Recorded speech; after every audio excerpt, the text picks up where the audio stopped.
Hello students. तो हम इस वीडियो लेक्चर में क्लास 11 केमिस्ट्री के first chapter that is some basic concepts of chemistry का एक बहुत ही इम्पॉर्टेंट टॉपिक आज कवर करेंगे और वो टॉपिक है सिग्निफिकेंट फिगर्स। तो सिग्निफिकेंट फिगर्स बेसिकली क्या है, ये हमें एक तरह से ये बताती है कि कोई वैल्यू, कोई भी आपको नंबर गिवन है उसमें कितने डिजिट्स सर्टन है या कौन सा डिजिट आपके लिए डाउटफुल है। तो क्या रहता है इसमें, इसका सिग्निफिकेंस क्या है। देखिए कि मान लीजिए आपको ये आए क्वेश्चन आपके एग्जाम्स में 3.14 में हम क्या ऐड करेंगे 1.2, तो आप क्या लिखेंगे सीधा आंसर 4, 2 + 1 3 एंड 3 + 1 4। तो you will write your answer as 4.34, right. अब तो यही आंसर कहेंगे, आंसर क्या है 4.34, जबकि जो सही आंसर है वो क्या रहेगा इसमें 4.3। क्यों? अगर हमारे पास कोई भी ऐसा नंबर आता है तो इन नंबर्स में क्या है, देखिए वी आर टॉकिंग अबाउट 4.34 ना। तो अगर हमारे पास ऐसा कोई नंबर आता है तो इस नंबर में ये जो पहले नंबर्स आ रहे हैं, मतलब लास्ट डिजिट से पहले जो डिजिट्स हैं, ये सभी डिजिट्स हैं हमारे पास सर्टेन डिजिट्स कि इनकी श्योरिटी है। लेकिन ये जो लास्ट डिजिट है ये हमेशा क्या रहता है, doubtful. The last digit is always doubtful, right. तो अगर हमें कहा गया है कि हमें सर्टेन नंबर्स लिखने हैं तो एडिशन में हम क्या लिखेंगे, एडिशन के रिजल्ट में सिर्फ और सिर्फ 4.3, राइट। तो यहाँ पे जो 4 है, 4 क्या है, एक डाउटफुल नंबर है। अब इस चीज़ को समझने के लिए देखिए आप अपनी ही एग्जाम्पल लेके देखिए कि जैसे अभी आप क्लास 10 तक मैथ्स में बहुत सारे अपने न्यूमेरिकल प्रॉब्लम्स सॉल्व करते आए हैं जिनमें डिजिट्स, पॉइंट्स को लेकर, पॉइंट डेसिमल वाले आपको बहुत सारे सम आते हैं, कभी एडिशन है, कभी सब्ट्रैक्शन है, कभी मल्टीप्लिकेशन है। तो जब भी आप अपना कोई मान लीजिए एडिशन का ही कोई डेसिमल वाला पॉइंट, कोई भी सम सॉल्व करते हैं, जब मल्टीप्लिकेशन करते हैं तो अगर मान लीजिए एक को रिजल्ट में मिल रहा है 1.324, तो हो सकता है दूसरे का रिजल्ट क्या आ जाए 1.325 कह लीजिए, या तीसरे का रिजल्ट आ गया 1.327। तो क्या रहता है, जो आंसर्स है बहुत कॉमन चीज़ है ये, तो जब हमारे आंसर्स मैच करते हैं तो उनके कुछ डिजिट्स तो हमेशा रहते हैं कांस्टेंट, एक जैसे, बट जो लास्ट वाले डिजिट्स हैं उनमें कहीं ना कहीं वेरिएशन आनी शुरू हो जाती है। किसी का लास्ट में 4 आ रहा है, किसी के पास 5 आ रहा है और किसी के पास 7 आ रहा है। तो इसलिए हम कहते हैं कि जो लास्ट डिजिट है वो हमेशा क्या रह जाता है, डाउटफुल।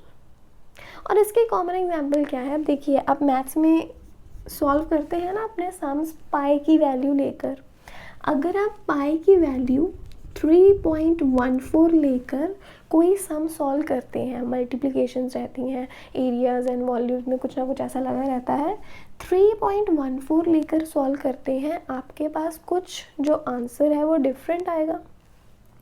अगर आप लेते हैं 3.142, देखिए पाई है ना, पाई की वैल्यू हम 3.14 लेके भी आंसर निकाल लेते हैं, 3.142 लेकर भी। अब दोनों ही केसेस में जब हम हमारी कैलकुलेशंस करेंगे हमारे आंसर्स में स्लाइट डिफरेंस देखा जाएगा उन लास्ट डिजिट्स को देखकर। तो इसीलिए हम कहते हैं कि ये जो हमारे कुछ डिजिट्स हैं लास्ट वाले, ये हमेशा क्या रहते हैं, डाउटफुल रहते हैं, राइट। इसी तरह से मान लीजिए कि आपके पास कोई वायर है, आप स्केल लेकर स्केल की हेल्प से इस वायर की जो लेंथ है उसे मेजर करते हैं। तो जब आप वायर की लेंथ मेजर कर रहे हैं उस टाइम पे क्या होता है कि आप जस्ट एक राउंड ऑफ सी वैल्यू देख लेते हैं कि हाँ जो मेरी लेंथ है समथिंग 3.5 के नियर अबाउट आ रही है। हो सकता है कि वो 3.5 से हल्की सी ज़्यादा हो, वो जो उसमें हल्की सी ज़्यादा है वो 3.5 से मुझे तो कैलकुलेट कर ही नहीं रहे हैं, मुझे तो इग्नोर कर रहे हैं कि we are just taking it as a round off कि हाँ ये 3.5 तक है, तो इसका ये जो अमाउंट है, जो हमारे पास लेंथ है वो 3.5 तक ही है। अगर हो सकता है वो 3.56 हो या 3.57 हो, वो जो लास्ट वाले डिजिट्स हैं वी आर जस्ट टेकिंग 3.5, 5 के बाद हो सकता है 6 है, लेंथ जो है एक्चुअली 3.56 है, but we are taking it as 3.5 on the scale. तो इसलिए हम कहते हैं ये लास्ट डिजिट डाउटफुल है। तो हमेशा ही नंबर में जो डिजिट्स हैं हमारे पास सर्टेन डिजिट्स रहते हैं and then we have a doubtful digit. तो ये है यहाँ इम्पोर्टेंस कुछ सिग्निफिकेंट फिगर्स की। अब सिग्निफिकेंट फिगर्स को रिपोर्ट करने के लिए कुछ रूल्स रहते हैं, उन रूल्स का पता होना बहुत ज़रूरी है। जैसे कि number 1, all non zero digits in a number are significant. सभी नॉन ज़ीरो नंबर्स क्या है, सिग्निफिकेंट है। जैसे मैं कहूँ 1 2 3 4.5, सभी क्या है नॉन ज़ीरो, तो सभी क्या है सिग्निफिकेंट। कितने हो गए 1 2 3 4 5, तो इस नंबर में 5 significant figures हैं। Similarly, if I say 44.2, 3 यहाँ पे नॉन ज़ीरोज़ हैं, तो हमारे पास सिग्निफिकेंट फिगर्स भी कितनी रहेंगी 3। So moving on to the next rule. Next है हमारे पास the zeros between 2 non zero digits are always significant. कि मान लीजिए मेरे पास नॉन ज़ीरोज़ हैं 2 and 3। अब इस 2 and 3 इन नॉन ज़ीरोज़ के बीच में जितनी भी ज़ीरोज़ आ जाएंगी वो सभी की सभी ज़ीरोज़ भी क्या हो जाएंगी, सिग्निफिकेंट।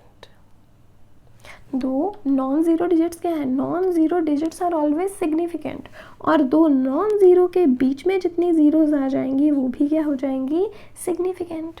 अब कितना बन गया ये 1 2 3 4 5, तो इसमें हमारे पास कितने सिग्निफिकेंट फिगर्स हैं, 5 सिग्निफिकेंट फिगर्स। इसी तरह 1.002, 1 and 2 यहाँ पे क्या है नॉन ज़ीरो, और उनके बीच में आने वाली ज़ीरोज़ भी क्या हो गई, सिग्निफिकेंट। तो कितनी सिग्निफिकेंट फिगर्स आ गई हमारे पास 1 2 3 4, so we have 4 significant figures.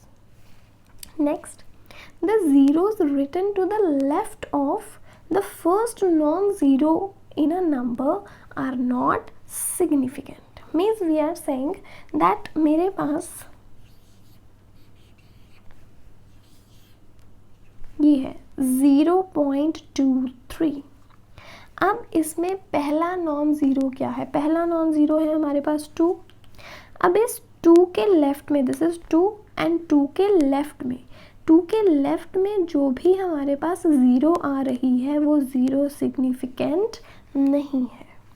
The zero कौन सी, लेफ्ट में, किसके लेफ्ट में, द फर्स्ट नॉन ज़ीरो, पहले नॉन ज़ीरो के लेफ्ट में जो ज़ीरो है वो सिग्निफिकेंट नहीं है। सो यहाँ पे कितनी सिग्निफिकेंट फिगर्स होगी, एक 2 और एक 3, so we have 2 significant figures. Then we have 0.001।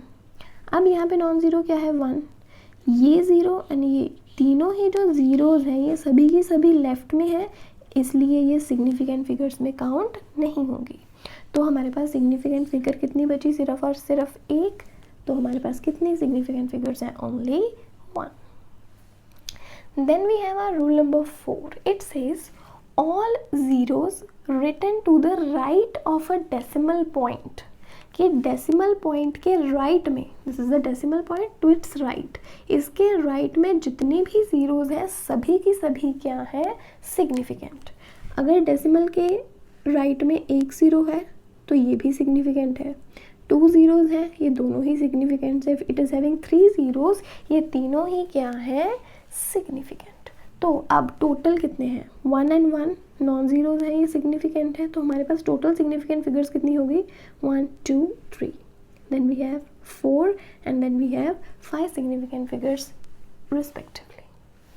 अब ये क्या मीनिंग है इसका कि व्हेन वी आर राइटिंग 11.0, 11.00 या 11.000, ये जो वैल्यूज़ है ये जो डिजिट्स हैं ये यहाँ पे किसी भी इंस्ट्रूमेंट की एक्यूरेसी को शो कर रहे हैं, they are showing the accuracy of an instrument. अब जैसे मीटर स्केल है, मीटर स्केल 1 डेसिमल पॉइंट तक हमें वैल्यू दे सकता है, उसका लीस्ट काउंट जो है वो 0.1 का है। इसी तरह से वर्नियर स्केल हमें 2 डेसिमल पॉइंट्स तक आंसर प्रोवाइड कर सकता है, वैल्यू प्रोवाइड करता है। तो इसका लीस्ट काउंट कितना हो गया, 0.01 का, right. Similarly when we have the screw gauge में जो वैल्यूज़ हैं आपको 3 डेसिमल प्लेसेस तक मिल जाती हैं। तो यहाँ पे ये सिग्निफाई कर रहा है कि कोई भी इंस्ट्रूमेंट है उसकी एक्यूरेसी कितनी है, whether it is accurate to the first decimal place or 2 decimal places or 3 decimal places. Then our fifth rule says for values less than 1, अगर 1 से कम वैल्यू है, for values less than 1, zeros after decimal, अब देखिए 0.010 ये क्या है, value है जो है 1 से छोटी। इस केस में ये डेसिमल है, डेसिमल के राइट में, और जो पहला नॉन ज़ीरो है, पहले नॉन ज़ीरो के लेफ्ट में जितने भी ज़ीरोज़ हैं इन्हें हम सिग्निफिकेंट काउंट नहीं करेंगे। Zero, right, zero after the decimal के बाद वाली ज़ीरो, और नॉन ज़ीरो के पहले वाली ज़ीरोज़ जो हैं उन्हें हम सिग्निफिकेंट काउंट नहीं करेंगे। इस टाइम पे यहाँ सिग्निफिकेंट क्या रह गया, 1 एंड 0। तो यहाँ पे हमारे पास सिग्निफिकेंट फिगर्स कितनी हो गई, 2। सो ये है यहाँ पे मेन 5 रूल्स। अब इसके अलावा आप एक और चीज़ याद रख सकते हैं, एक और रूल आप क्या याद रखेंगे, दैट अगर हमें कोई भी जो नंबर है वो मतलब कह लीजिए एक्सपोनेंशियल फॉर्म में गिवन हो, exponential form in the sense we are given with something like this 3.4 into 10 power 8। जब हमें एक्सपोनेंशियल फॉर्म में गिवन है, यहाँ पे हम 10 पावर 8 को लेकर वरी बिल्कुल नहीं करेंगे, we are not considering it as a significant. यहाँ पे हम सिर्फ इस न्यूमेरिक वैल्यू को देखेंगे। 3.4 दोनों नॉन ज़ीरो हैं, तो इस वक्त इसमें कितने सिग्निफिकेंट फिगर्स हैं, 2। तो एक्सपोनेंशियल फॉर्म में जो हमारा एक्सपोनेंशियल पार्ट है उसे इग्नोर कीजिए, उसके पहले जो भी रिटन है हम उसमें सिग्निफिकेंट फिगर्स को कैलकुलेट करते हैं। इसमें भी सिग्निफिकेंट फिगर्स को रिपोर्ट करने के जो रूल्स हैं वो यही 5 बेसिक रूल्स रहेंगे। बस याद क्या रखना है कि अगर हमें कोई एक्सपोनेंशियल फॉर्म में आंसर गिवन है तो हम यहाँ पे इस पार्ट को इग्नोर करते हुए यहाँ से देखेंगे कि हमारे पास कितनी सिग्निफिकेंट फिगर्स हैं। सो स्टूडेंट्स, अब नेक्स्ट हम डिस्कस करते हैं साइंटिफिक नोटेशंस। तो साइंटिफिक नोटेशन में कोई भी नंबर है उसे हम रिप्रेजेंट कर सकते हैं as n into 10 power n, means हम इसे एक्सपोनेंशियल फॉर्म में लिख सकते हैं। तो देखिए क्या रहता है, एक्सपोनेंशियल फॉर्म में जब हम लिखेंगे तो इसमें हम क्या चीज़ करते हैं, देखिए अगर मेरे पास नंबर है कोई 0.00342, this number I am having, और हम चाहते हैं कि इस नंबर को हम साइंटिफिक नोटेशन में लिखें। तो साइंटिफिक नोटेशन में यहाँ हमारे पास कुछ स्पेसिफिक नंबर रहेगा, राइट, कुछ सिग्निफिकेंट वैल्यूज़ होनी चाहिए यहाँ पे। तो क्या करेंगे, इस डेसिमल को इसकी जगह से हम शिफ्ट करेंगे। जैसे कि अब यहाँ पे हमारा फर्स्ट सिग्निफिकेंट डिजिट क्या है, 3, हम इसे इस सिग्निफिकेंट डिजिट के बाद प्लेस करेंगे। तो क्या आएगा हमारे पास, कितनी प्लेसेस जाएगा ये, 1 2 3। जब ये 3 प्लेसेस चला जाएगा तो ये क्या बनेगा, 3.42, और ये हमारे पास वैल्यू आ गई n की। अब हमें साथ ही लिखना है 10 पावर n।